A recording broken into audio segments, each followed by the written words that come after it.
Hi friends, இன்றைக்கி நம்ம கேரளா ஸ்டைலில் ஒரு சூப்பரான அப்பம் செய்ய போகிறோம்.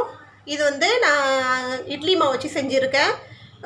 கேரளாவில் இதை ரொம்ப ஃபேமஸான அப்பம். அதாவது இது எப்படி செய்வாங்கன்னா, பச்சரிசியை ஊற வச்சு அதை அரைச்சி அதில் செய்வாங்க. ஸோ நான் இன்றைக்கி இட்லி மாவு வச்சு செஞ்சுருக்கேன். சூப்புன்னு வாங்க பார்ப்போம். நல்லா டேஸ்ட்டாக இருக்கும்.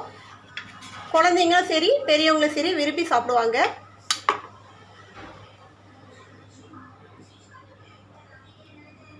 நீங்களும் உங்கள் வீட்டில் செஞ்சு பாருங்கள். வாங்க இது எப்படி செய்யலான்னு பார்ப்போம். நம்ம இன்றைக்கி இட்லி மாவு வச்சு கேரளா சைடு செய்கிற வட்டலப்பம் செய்யலாம். கேரளா சைடில் பொதுவாகவே பச்சரிசி மாவில் இந்த வட்டலப்பம் செய்வாங்க. பச்சரிசியை ஊற வச்சு அரைச்சி இந்த அப்பம் செய்வாங்க. பட் நான் இன்றைக்கி இட்லி மாவில் செய்ய போகிறேன். சூப்பரான டேஸ்டியான இந்த அப்பம் எப்படி செய்யலான்னு வாங்க பார்ப்போம். ஃபஸ்ட்டு இதுக்கு வெல்லம் எடுத்துக்கலாம். வெல்லம் நான் ஒரு 100 கிராம் அளவுக்கு எடுத்திருக்கேன். 250 கிராம் அளவுக்கு இட்லி மாவு எடுத்திருக்கேன். அதுக்கு தகுந்த மாதிரி 100 கிராம் அளவுக்கு வெல்லம் எடுத்திருக்கேன்.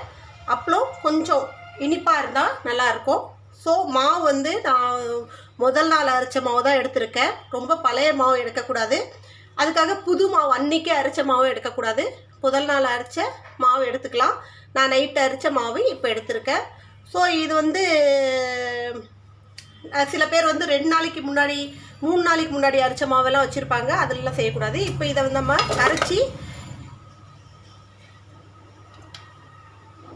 தண்ணி ஊற்றி இதை கொஞ்சம் கொதிக்க வச்சு கரைச்சி எடுத்துக்கலாம். இதில் இருக்கிற தூசி ஈஸி எடுக்கிறதுக்காக. அடுத்தபடியாக ஒரு அரை முடி தேங்காய் எடுத்துருக்கேன். இந்த தேங்காவை நம்ம அரைச்சி நல்லா திக்கான பால் எடுத்துக்கலாம். பால் ரொம்ப தண்ணி ஊற்றாமல் நல்லா திக்காக எடுத்துக்கணும். ஸோ நம்ம இதை அரைச்சி பால் எடுத்துகிட்டு வந்துடலாம். பால் நல்லா திக்காக எடுத்துகிட்டு வந்தாச்சு.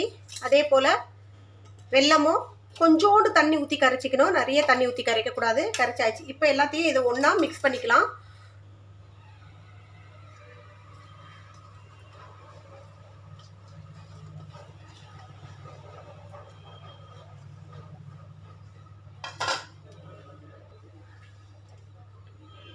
இப்போ இட்லி மாவில் கொஞ்சோண்டு உப்பு சேர்த்துக்கலாம். நீங்கள் ஆல்ரெடி உப்பு சேர்த்துருந்தீங்கன்னா சேர்க்க வேணாம். நான் உப்பு சேர்க்கல, அதால் உப்பு சேர்த்துருக்கேன். இப்போ கொஞ்சோண்டு ஏலக்காய் பொடி, அதே போல் இங்கே கரைச்சி வச்சுருக்கிற இந்த பாகு இதில் ஊற்றிக்கலாம். பாகாக கரைக்கக்கூடாது, சும்மா அந்த தூசி எடுக்கிறதுக்காக கரைச்சி வச்சுருக்கேன்.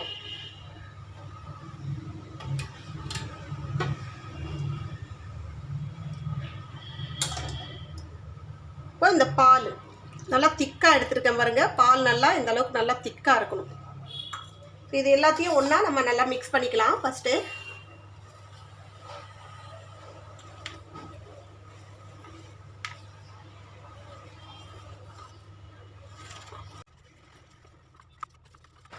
இதை நல்லா மிக்ஸ் பண்ணிக்கணும். ஒரே சைடாக இந்த மாதிரி.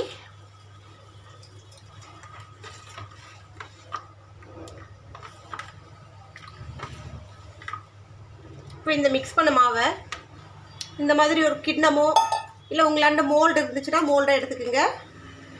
அதில் கொஞ்சோண்டு நெய் விட்டுக்குங்க லைட்டாக.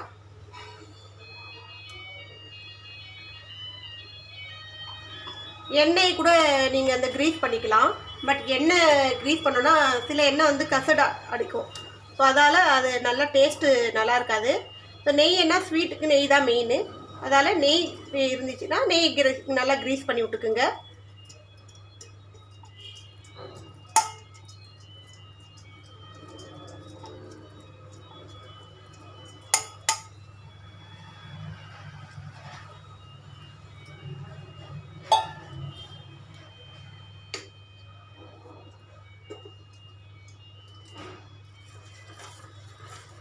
இப்போ இதில் நம்ம இந்த கரைச்சி வச்சுருக்க மாவை மறுபடியும் வடிகட்டிக்கலாம்.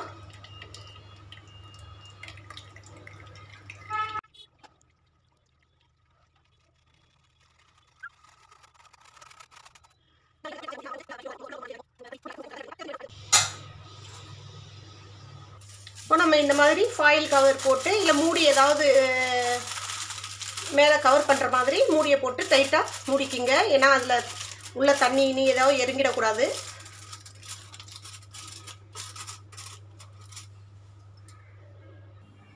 இந்த மாதிரி இட்லி குண்டானில் தண்ணியை வச்சு அதுக்குள்ளே இந்த வளையல் போட்டுடலாம்.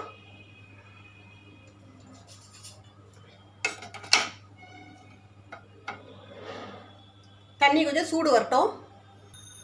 போய் இந்த கிண்ணத்தை இதுக்குள்ளே இறக்கி விட்டுருங்க.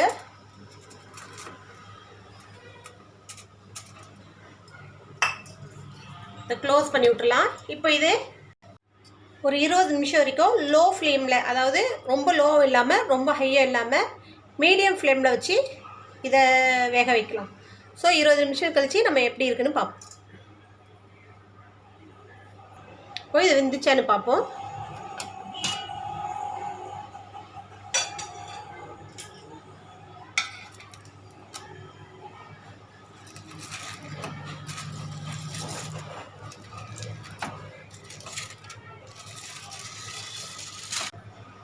இது ஓப்பன் பண்ணியாச்சு. வெந்துச்சான்னு பார்ப்போம். நல்லா வெந்திருக்கு. இப்போ இதை நம்ம கொஞ்சம் நேரம் ஆற விட்டு இதை வேறு பாத்திரத்தில் மாற்றிடலாம். இப்போது நல்லா இது ஆறிடுச்சு. இப்போ நம்ம இதை வேறு ஒரு பாத்திரத்தில் மாற்றிக்கலாம்.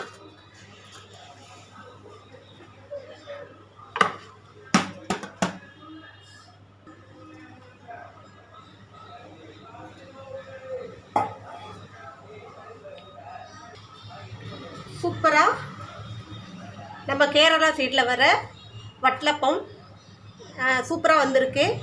அரிசி மாவு, அதாவது இட்லி மாவு வச்சு செஞ்சுருக்கேன். இதே போல் நீங்களும் உங்கள் வீட்டில் செஞ்சு பாருங்கள். நல்லா டேஸ்ட்டாக இருக்கும், சூப்பராக இருக்கும். ஈவினிங் டைமில் ஒரு நல்ல ஒரு ஸ்நாக்ஸு குழந்தைங்களுக்கு செஞ்சு கொடுங்க, பெரியவங்களாம் சாப்பிட்லாம். ஸோ இன்னொரு ரெசிபியோட உங்களை சந்திக்க வரை உங்களோட விடைபெறுவது உங்கள் நிஷா. பாய்.